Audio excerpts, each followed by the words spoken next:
Ante los numerosos casos de contagio de COVID-19 que se están produciendo en nuestra comunidad, es necesario reducir que el virus se siga transmitiendo.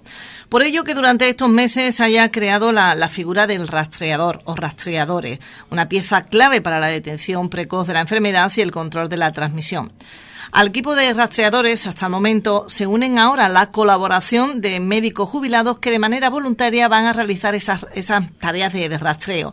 Y uno de ellos será el doctor Antonio Rodríguez Carrión, que ya lo tenemos a través del hilo telefónico. Antonio, ¿qué tal? Buenos días. Hola, buenos días María José, buenos días a todos los oyentes de Radio Arcos. El Consejo Andaluz de Colegios de Médicos ha firmado un convenio de colaboración con el Servicio Andaluz de Salud, Antonio, para que los médicos jubilados voluntarios puedan realizar esas tareas de rastreo, y usted no ha dudado en ofrecerse, ¿no? Bueno, sí, ya en marzo el Colegio Médico, a petición también de las autoridades sanitarias, pues mandó un comunicado a los médicos para que aquellos médicos que estuvieran jubilados, ya sea por edad o por cualquier tipo de enfermedad, y que quisieran colaborar telemáticamente en apoyo al tratamiento de la COVID, la prevención de la COVID, pues se apuntaran. Ya en aquella ocasión nos apuntamos y, en fin, parece ser que no ha hecho falta porque con los recursos que tenía Sanidad, pues tenía suficiente.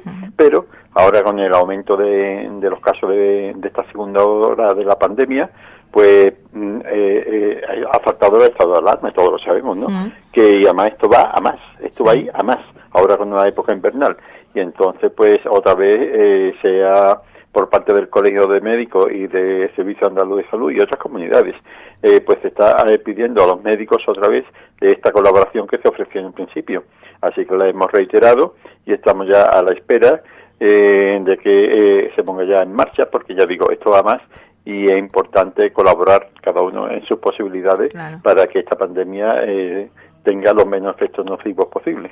Creo tener entendido, Antonio, que antes de todo esto han tenido que realizar un curso de formación previamente, ¿no? Bueno, sí. Hay un curso muy sencillo, todavía no fue realizado porque todavía está, ya digo, está haciendo un acuerdo muy reciente ahora, un curso para simplemente saber la técnica o el método, la metódica de cómo aplicar rastreo. Esto es relativamente fácil y eso no hay ningún problema, esto rápidamente está hecho este cursillo. De todas maneras, esto es muy importante, pero yo, en mi opinión, tal como está la situación de la asistencia sanitaria en general, en todos los centros de salud, yo creo que de toda España, pero vamos a hablar de Andalucía, concretamente de la Sierra de Cádiz y más concretamente de Ubrique, que es lo que más conozco.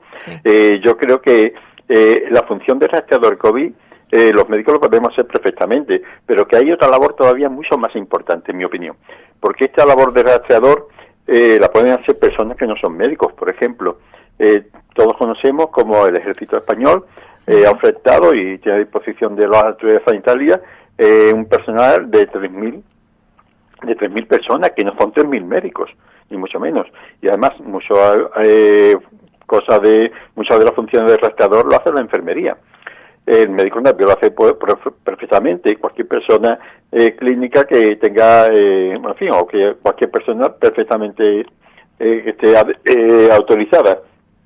Yo creo que, tal como está la situación actual de los centros de salud, donde hay personas con enfermedades agudas que tardan tiempo en ser atendidas, personas crónicas que le dan una demanda de varios días para la revisión o para la reagudización de sus procesos y que están empeorando, cánceres que se diagnostican tarde. Es decir, toda esta situación, debido a que los médicos de atención primaria, estamos hablando de atención primaria, están haciendo funciones que no les son propias, como por ejemplo tanta burocracia, seguimiento de cosas de enfermedades que pueden hacerla perfectamente otras personas, o por ejemplo el caso de rastreador, que lo pueden hacer otras personas, y entonces pues los enfermos que necesitan atención específicamente médica, de su médico de familia, pues se ven atrasados en su atención y están empeorando casos crónicos de diabetes, de la tensión arterial, de otras patologías, diagnósticos tardíos de los cánceres, y esta función la podemos hacer perfectamente los médicos que estamos jubilados, por el motivo que sea, ya sea por edad o sea por alguna enfermedad, pero telemáticamente la podemos hacer perfectamente, este seguimiento, y hacer que la parte burocrática, la parte de triaje, es decir, de clasificación llamar por teléfono al paciente para ver qué le pasa, si es un problema burocrático de una receta, de una analítica o cosas que por teléfono se pueden hacer perfectamente, la podemos hacer perfectamente los médicos jubilados voluntarios, sí. y podemos hacer también un pequeño historial de cuál es el motivo de la llamada en caso de enfermedad o de agravamiento de una enfermedad crónica, tomar los datos y pasárselo a su médico de familia para que éste pueda citar más rápidamente a estas personas con ya el historial hecho. Entonces el médico de familia pues se dedicará a explorarlo, a escucharle el pecho, sí. a tocarle la barriga, a verle el oído, lo que sea, con mucho adelanto y pudiéndole dedicar más tiempo. Por tanto, a pesar de que es importante la función de rastreador, en principio, que podemos hacer los médicos jubilados, yo creo que podemos hacer todavía una labor mucho más importante en orden a quitar todas las demoras que existen actualmente, claro. y el agravamiento de la asistencia sanitaria. Agilizar, digamos, ¿no? Agilizar y mejorar esa asistencia médica de como bien dice, de enfermos que necesitan de esa cita, de ver a su médico. El rastreo, en concreto, ¿cómo llega a funcionar? ¿Cuál sería la labor de ustedes, de estos médicos jubilados? Y sería, por ejemplo, usted que ha sido médico en Ubrique, reside en Ubrique, se encargaría de esta localidad, de Ubrique. ¿Cómo sería esto, Antonio? Sí, ese es el acuerdo que ha llegado entre los colegios de médicos y la Junta de Andalucía. Estuve allí hablando precisamente con el Colegio Oficial de Médicos de Cádiz y me dijeron que estaban ultimando los detalles. Los detalles porque los médicos jubilados o lo son por edad o lo son por enfermedad. Y entonces son pacientes, son personas de riesgo, y entonces no pueden tener contacto directo con los pacientes sospechosos de tener COVID, porque le puede ocasionar graves problemas. Entonces sería consultas telemáticas. Telemática quiere decir a través del teléfono, a través del ordenador, pero nunca en presencia directa de la persona. ¿Qué ocurre? Que entonces los rastreadores, por ejemplo, pueden hacer perfectamente esta función, en este caso los médicos o los militares, por ejemplo, sí. o auxiliares de clínica o enfermeros, que por llamada telefónica o por otro medio, sin contacto con la persona, tiene contacto con esta persona sospechosa que tiene el COVID, y a su vez le va preguntando, le hace una serie de preguntas para ver con quién ha estado en contacto los últimos días. Y que para a su vez ponerse en contacto con esas personas y darle una serie de indicaciones de aislamiento, de cuarentena y evitar que la enfermedad se propague. Esa es la función así a grosso modo de la función de rastreador, es localizar, una vez localizado las personas sospechosas o que ya están diagnosticadas de la COVID, pues darle las indicaciones de aislamiento, de cuarentena y a su vez a los contactos o a los familiares que pueden estar en contacto, amigos y demás, para prevenir que esta enfermedad siga extendiéndose más todavía. Sí, como bien decíamos, es pieza clave, ¿no?, la figura del rastreador o rastreadores. Por las cifras esas que mencionaba usted anteriormente de que es preocupante la situación en el que ya hemos entrado de nuevo en ese estado de alarma con ese toque de queda, a esperar de que mañana, ¿no?, se pronuncie también el presidente de la Junta de Andalucía, Juanma Moreno, sobre posiblemente nuevas decisiones. Sí. Pero de todas maneras, a mí me sorprende, la verdad, yo creo que a los médicos en general nos sorprenden cómo se está llevando a cabo el tratamiento de esta pandemia organizativamente, y yo creo que, y todos estamos coincidiendo que hay un error, se está desastrosamente, se está perjudicando la salud de no es que lo hace alarmista, pero los pacientes o los que nos están escuchando saben que la atención sanitaria en los centros de atención primaria está muy deteriorada, muy mal, por los atrasos, por la poca consulta presencial, sin haber un triaje, una clasificación, personas colas en la calle para poder sacar una cita por teléfono que no se puede coger, y esto la autoridad sanitaria no le dan importancia, o los atrasos en los diagnósticos, por ejemplo, de cánceres o de enfermedades agudas que no son COVID, pero que la gente también se mueren por cosas que no son COVID, como toda la vida, y se agravan.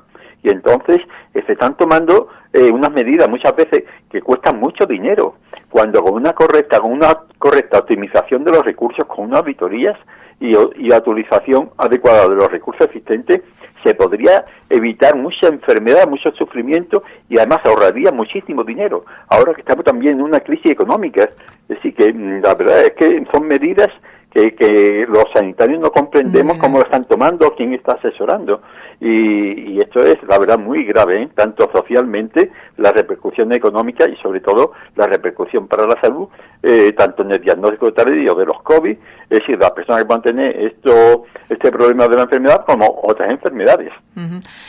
A raíz de lo que decía usted sobre esa mala gestión que se está haciendo en referente a la salud, creo tener entendido que la pasada semana hubo una reunión del Consejo Sectorial de Salud en Ubrique, y en el que, bueno, pues digamos, se ha notado, ¿no?, ese malestar que hay en la ciudadanía, algo que ocurre en Ubrique, que ocurre en Arcos, que ocurre en Bornos, que yo creo que ocurre, refiriéndonos a nuestra comunidad, ocurre en toda Andalucía, ¿no?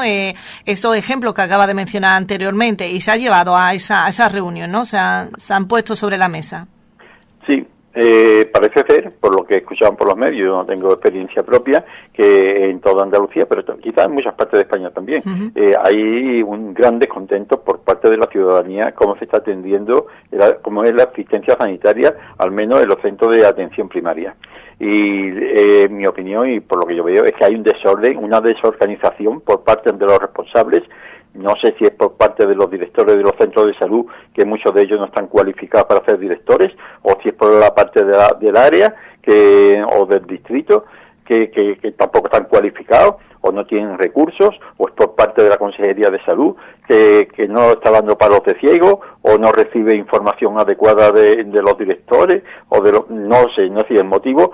Lo importante sería hacer una auditoría, por ejemplo, para empezar, los centros de salud, y yo creo que, por ejemplo, Ubrique podría ser un buen sitio para empezar, porque aquí ya hace un año y pico, y lo comentamos en Radio Arcos, se empezó una auditoría sobre el triaje o clasificación de la gravedad de los enfermos conforme acuden al centro de salud. Ya empezó Ubrique como centro piloto, y que se podría continuar para hacer una auditoría por parte de los servicios especiales del FAS, del Servicio Andaluz de Salud, para ver qué está pasando, para saber si es un problema de que hay mucha burocracia, o si es que el médico está haciendo una burocracia que no le compete y que puede hacer otra persona, o que hay pocos médicos, que hay muchos médicos dados de baja, o faltan plantillas, o es que faltan enfermeros, o faltan personas que recojan los avisos por teléfono, faltan administrativos, o faltan otro tipo de recursos, o es que los directores de los centros de salud, hay muchos que son incompetentes, serán muy buenos como médicos o como enfermeros, pero como gestores del centro de salud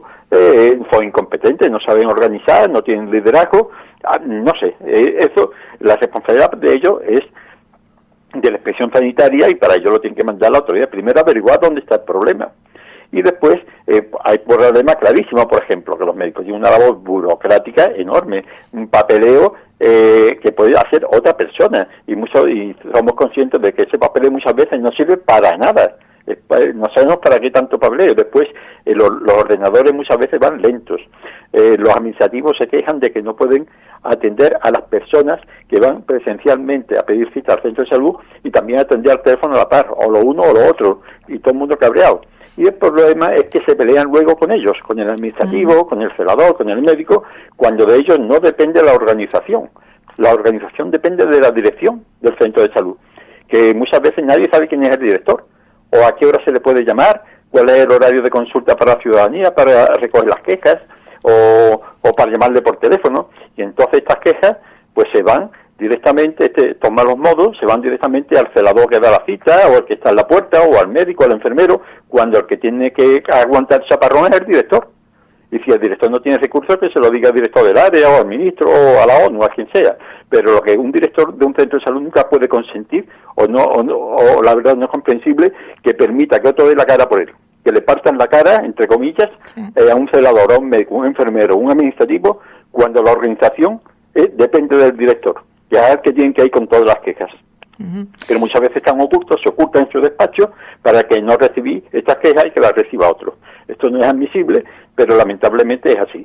Debería haber en la puerta de cada centro de salud, en bien grande, el director se llama fulanito de tal y tal, y la hora de atención es tal hora, o este es el teléfono, y que responda a él porque esta situación está ocurriendo, y no deje que los trabajadores sanitarios sean los que reciban el chaparrón cuando ellos no tienen culpa ninguna. Al revés, están saturadísimos, trabajando muchísimo, y llega un momento que están quemados y aguantando, ya digo, los improperios de algunas personas cuando ellos no son responsable de la organización de un centro de salud. Pero es un tanto extraño, ¿no? Que esto, por ejemplo, llega a ocurrir de manera aislada en un centro, sea Ubrique, sea Arco, pero es que estamos hablando, como hemos dicho, nos quedamos en Andalucía, pero esto está ocurriendo en toda la comunidad. Es decir, ningún director de ningún centro tiene la capacidad, ¿no?, de coger el mando y salir airoso de esta situación y de ese malestar que tiene la ciudadanía. Una pregunta, aunque yo no soy periodista, te voy a hacer una pregunta, María José. ¿Tú sabes cómo se escogen a los directores? Bueno, no sé si es una pregunta trampa, pero no sé si se refiere a los médicos, no sé. No, a los directores de los centros azul, ¿cuáles son los criterios que se han seguido durante muchos años para escogerlos? Te lo digo por la experiencia propia y por lo que yo he escuchado, políticos. Sí, los directores de centro azul no es por su capacidad para organizar, no es porque sean buenos gestores contrastados, sino simplemente porque siguen las directrices que le dicen para que sean apagafuegos, para que cuando llegue alguna queja hable con el ciudadano y le quite la gana de protestar, o le diga que esto ha sido una cosa puntual, que ya no vuelve a ocurrir, que es lo que pasa con el libro de reclamaciones. Eso ha sido lo general, y a cambio de ello pues le dan un buen sueldo, primero su sueldo, después le dan una prima por ser director, después cada vez que acude a una reunión le dan kilometrajes y dietas, que es un pastón también a cabo del año, y después a cabo del año le dan lo que se llama otro buen pastón de dinero, que se llama productividad, que es cuando se consiga algunos objetivos de poca demora o de bajada de demora, de que se gasta menos, que es un trabajo que han hecho los médicos, los celadores, los administrativos, pero los administrativos, los médicos reciben una pequeñísima parte de productividad y lo multiplica por una gran cantidad, por 5 o 6, que se lo mete el director en el bolsillo. Entonces, claro, los directores, pues no hace falta que sepan dirigir, solamente que sepan callar al ciudadano y tener reuniones con los ciudadanos, con los colectivos, para hacerle ver con buenas palabras que todo funciona bien. Cuando ha llegado después el COVID y ha tirado de la manta, se ha visto que la gestión de los centros de salud de la gran parte eran desastrosas. ¿Por qué? Porque los directores del centro de salud son escogidos específicamente por motivos que no son de gestión, no porque sean buenos directores para gestionar. Y entonces, ¿qué ocurre? Que ha venido el COVID, ha tirado de la manta y se ha visto lo que había debajo. En toda Andalucía, porque todo funcionaba durante muchos años, ha funcionado así, bajo un mismo sistema. Así que yo no sé si me he explicado claramente, pero... Vaya. Sí, nos tiene acostumbrado a hablar harto y claro, Antonio. Bueno, pues ante todas estas situaciones que se ha expuesto, de ese malestar en general que tenemos la ciudadanía, ¿qué soluciones? Usted como médico, que iba a decir que ha sido, que sigue siendo, porque eso nunca se llega a jubilar realmente, y como ciudadano, ¿qué soluciones vería usted, Antonio, que se deberían de tomar para calmar un poco esta situación, este malestar? Mira, María José y a todos los oyentes de Radio Arco, yo creo que las soluciones cualquier médico de atención primaria las puede dar, si no todas, pero por lo menos orientar, ¿no? Y son muy sencillas, ahorraría mucho dinero a la administración que lo podía dedicar a trabajos sociales o a mejorar la asistencia sanitaria, por medida muy sencilla. Primero, los médicos. ¿Cómo pueden actuar sobre los médicos? Disminuyendo sus labores burocráticas, disminuyéndole el papeleo que puede hacer otra persona, que puede ser un administrativo, que puede ser un auxiliar de clínica, que puede ser un médico jubilado. ¿Por qué? Porque para pedir una analítica, un médico jubilado o una auxiliar de clínica que tenga el médico le puede rellenar los papeleos, los datos del paciente y demás, y el médico se encargaría de pedir el tipo de análisis que quiere, pero el resto del papeleo o el resto lo haría otra persona. Quitar papeles que no sirven para nada, que hay muchísimos, parte de baja que lo haga un administrativo, un celador, un auxiliar de clínica, auxiliar del médico, y el médico se limite a comprobar que esa persona está ya en condiciones de trabajar, pero que ella, y después firmar, pero que todo el trámite burocrático la otra persona. Los médicos jubilados, por ejemplo, que se han ofrecido altruistamente, sin cobrar, porque ya tienen su paga de pensión, pues podían perfectamente hacer un triaje telemático a través del teléfono de todas las citas que hay pendientes, que hay de varios días, por ejemplo, llamando a la persona, preguntándole qué quiere, para qué el número, si es para una receta, si es para un volante, si es para repetición de una analítica, o para una pregunta, y si es para una enfermedad, le pregunta desde cuándo la tiene, qué le pasa, como tiene secreto médico, por teléfono le puede preguntar todos estos datos, toma nota y se lo pasa después al médico de cabecera, y el médico de cabecera con estos datos ya puede saber si una cosa es más o menos grave, y entonces el médico de cabecera lo llama, lo cita presencialmente para que vaya al centro de salud, pero ya tiene rellenado muchísimos datos, mucho tiempo, y entonces tiene el médico de cabecera tiempo para hacer un diagnóstico más exacto, para hablar con el paciente, tocarle la barriga, verle la garganta, los oídos, lo que haga falta, porque gran parte lo ha hecho el médico jubilado, que está con muchísima experiencia para hacer las preguntas y orientar al médico, cosa que no puede hacer, por ejemplo, un enfermero o un administrativo, porque no son médicos y no tienen los conocimientos ni la experiencia, ni los conocimientos médicos para hacer una anamnesis que puede hacer el médico. Todo esto, un seguimiento, por ejemplo, de los pacientes con COVID, que ya tienen la enfermedad del COVID, que tienen el COVID, que están en sus casas, hay muchos pacientes que están en casa, y el médico, con sus conocimientos, le puede hacer preguntas muy concretas sobre cómo está, si está empeorando, si va mejorando, o si tienen que ir al hospital.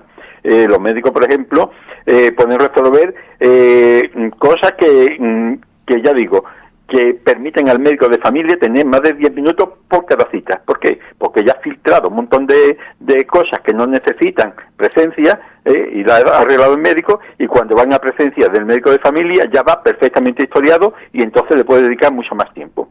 Después en enfermería, si hay pocos enfermeros, porque están dados de baja o lo que sea, los centros de salud, oye, hay muchos médicos, hay muchos enfermeros en paro. Dice que los médicos, faltan médicos, mentira. No faltan médicos, utilice usted los médicos jubilados que están ofrecidos altruistamente, y cuando falten, entonces ya dirá que faltan médicos. Pero los enfermeros, si hay médicos en paro, contrátelos y no diga que faltan enfermeros.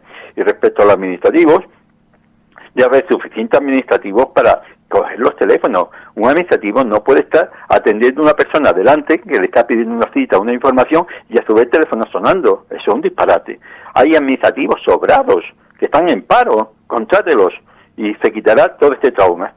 Y después los celadores, por supuesto, los suficientes para mantener las medidas de seguridad frente al COVID, la higiene, la limpieza del mobiliario cuando llega un paciente, el control de la afluencia, etcétera. Lo que no puede ser que se formen colas en las calles con el frío, con el calor, ahora que viene la lluvia, personas ancianas que tienen que ir a coger citas presencialmente haciendo cola en el centro de salud porque no le cogen el teléfono, y después van al centro de salud, por ejemplo, como ha ocurrido en Ubrique, que lo denunciaron en este consejo, que ni siquiera le dan número, le dan un papelito con 2 números para que vaya por teléfono, para que llame y saque cita por teléfono. Y dice, oye usted, si yo vengo aquí al centro de salud desde muy lejos, y con la Ubrique, con la calle tan escarpada, con el frío que hace, he estado en la cola, y ahora me va a dar un teléfono cuando yo he venido porque yo no escucho bien, o cuando me hablan por teléfono no me entero bien, no sé tomar las notas de lo que me dicen de la cita, o no me lo cogen.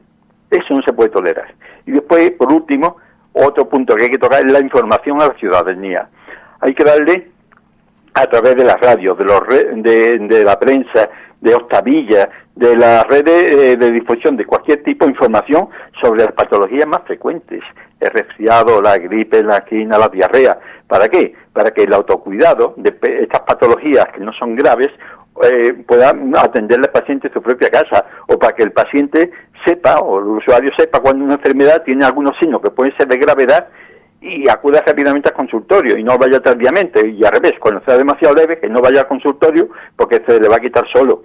El funcionamiento del centro de salud, cómo utilizar adecuadamente los recursos, cómo pedir citas, en fin, una serie de cosas. Es decir, hay mucho que hacer. Y mientras tanto, esto es una cosa organizativa, que lo sabe cualquier médico y que no se emplea. El desastre es total, organizativo. Y sin embargo, los profesionales dan el 100%. Y si hay alguien que tiene alguna queja de algún profesional, porque dice que le ha tratado a chillillo o a voces o lo que sea, o que no lo ha tratado adecuadamente, vaya usted al director y se lo dice, para que el director, que es responsable, tome las medidas adecuadas. Pero el director tiene que estar dando la cara, que todo el mundo sepa su nombre y apellido y a qué hora lo puede ver, no escondido. Eso es así de claro, y no cuesta dinero. Y todo esto revelaría menos analítica, porque el médico no necesitaría tantas pruebas al haberlo explorado bien, recetaría menos medicamentos y menos ingresos hospitalarios, porque un ingreso hospitalario innecesario pues cuesta mucho dinero. Si el médico tiene tiempo, que lo tendría con este apoyo que tiene de los médicos jubilados, pues el médico tendría que derivar menos personas al hospital y hacerle menos pruebas, y ahorraría muchísimo dinero.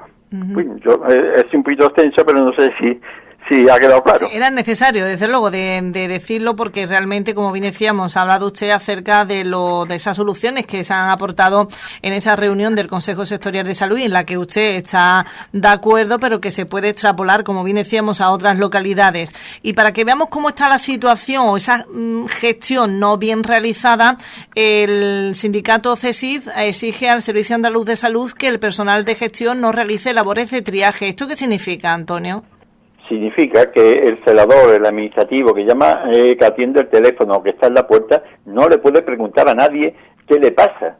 Eso es secreto profesional, eso es atentado a la intimidad de la persona. A usted no le importa si me pica por abajo o me pica por arriba, o si mi marido me ha pegado. Eso usted no es quien para preguntarme eso.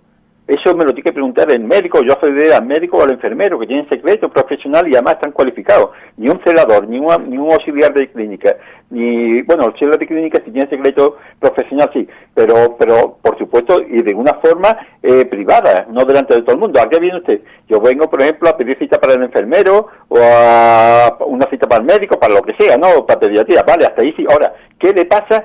Eso es un atentado a la intimidad, eso es denunciable y eso es muy grave. Uh-huh. Y sin embargo, el Servicio Andaluz de Salud, parece ser, según lo que dicen aquí los sindicatos, lo tiene extendido o hace tolerancia hasta le puede que hasta se lo ordene, no lo sé, y eso es un atentado a la privacidad, eso es muy grave, eso es denunciable ante un juez.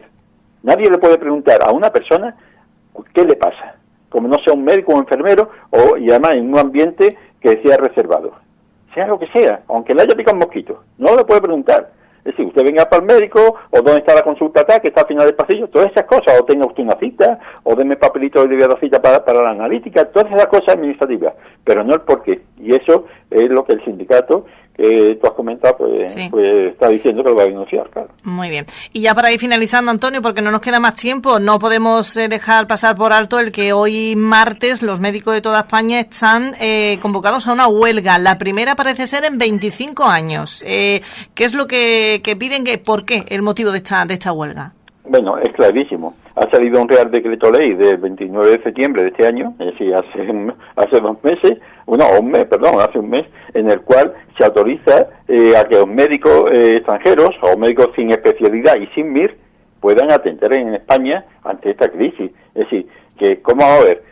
¿Cómo puede hacer un médico que no tiene la especialidad hacer funciones de especialistas? Eso es, o una persona que todavía no tiene ni el MIR, que no está cualificada para atender cosas que precisa una cualificación. Eso es un atentado a la calidad de la medicina y un atentado a los pacientes, médicos que no están preparados, que solamente tienen el título, pero no tienen todavía la cualificación para atender. Y entonces, para suplir las deficiencias organizativas que tienen, el FAS, o la Sanidad Española, está un Real Decreto, pues utilizan recursos que no son adecuados, porque atentan sobre la calidad de la medicina y puede poner en riesgo la salud de las personas por personas que no están cualificadas. Esto es alarmante. Y además se permiten, esta ley, desplazar a los médicos de un sitio a otro sin consentimiento del médico y sin que se pueda negar. Es decir, que el médico, pero bueno, es como si a ti, María, te coges y te desplazan a Córdoba, te desplazan a Algeciras sin contar contigo, pero hacen por la cara porque han sacado una ley. Sí. Es decir, pero ¿esto qué es? Y todo con el desastre organizativo que hay. En vez de poner orden primero, y después ya veremos qué pasa, pues utilizan con pólvora de rey, gastan los dineros, los tiran, los despilfarran y encima con personal no cualificado. Y para terminar, si me permite, María José, decir que la responsabilidad de los ayuntamientos es muy grande en todo esto. El ayuntamiento de Arco, de Ubrique, de Trebujena, de Conil, de lo que sea, muy grande. ¿Por qué? Porque los alcaldes, que son los que representan, digo ayuntamiento, y a su cabeza el alcalde, los alcaldes son los que representan al pueblo, elegido democráticamente cada 4 años. Y aunque ellos no tienen potestad organizativa directa sobre los centros de salud, sí tienen la obligación moral y la responsabilidad de todas estas quejas ciudadanas, pedirlas o pasarlas a quien corresponde, a la dirección del centro de salud, a la dirección de área, a la dirección de distrito, a la consejería, al ministro, a la ONU, a quien haga falta 10 millones de veces, hasta que esto se arregla. Y si hace falta, convocar legalmente todas las concentraciones, manifestaciones, escritos, lo que sea, en la plaza del ayuntamiento, todo con permiso legal. Ahora con una época de COVID va a ser difícil, pero por lo menos llamar a la televisión, a la prensa, manifestaciones diarias del desastre organizativo que existe y que los responsables, sea el director del centro de salud, director de área, apesuguen con las consecuencias. Y no la apesugan, y no que esa consecuencia la sufren los ciudadanos y la sufren los trabajadores, y entre ellos se pone a de unirse los ciudadanos con los trabajadores cuando ellos no tienen nada que ver con todo esto. Así que los alcaldes y los miembros de la oposición tienen que decirle al alcalde que cumpla con sus obligaciones, porque si no sería dejación de funciones por parte de la alcaldía de no reclamar continuamente que se subsanen todas estas deficiencias que hay en la atención primaria, que atenta contra algo tan sagrado como la salud de todos los ciudadanos. Muy bien, pues así de claro nos ha dejado, bueno, pues Antonio Rodríguez Carrión esos temas que hemos tratado en estos minutos de salud, porque no dejan de ser minutos de salud, lo más importante que debemos de cuidar, sin duda alguna, y con ese miedo en el cuerpo, por como bien decíamos, con esta situación que estamos viviendo y esas cifras de contagios de COVID que sigue subiendo, y ese malestar que hay en la ciudadanía en cuanto a esa pues respuesta sanitaria que pueda haber. Antonio, tendremos mucho más que contar, que hablar las próximas semanas, nos imaginamos, así que cuando usted crea conveniente, de nuevo tendremos esos minutos de salud. Pues nada, como siempre, a tu disposición, María José, y un saludo a todos los compañeros de Radio Arco y un abrazo a todos los oyentes de Radio Arco, que para mí siempre es un placer estar con todos ustedes. Lavarse las manos, distancia de seguridad, ventilación y mascarillas. Y no tener miedo, tener respeto, pero vivir la vida. Evitar masificaciones, como dice, y seguir las indicaciones de la autoridad sanitaria, que en ese aspecto es lo que podemos hacer, seguir nuestras instrucciones y que ellos cumplan con sus obligaciones también. Muy bien. Pues Antonio, hasta la próxima entonces. Cuídese. Hasta el próximo día. Hasta ahora.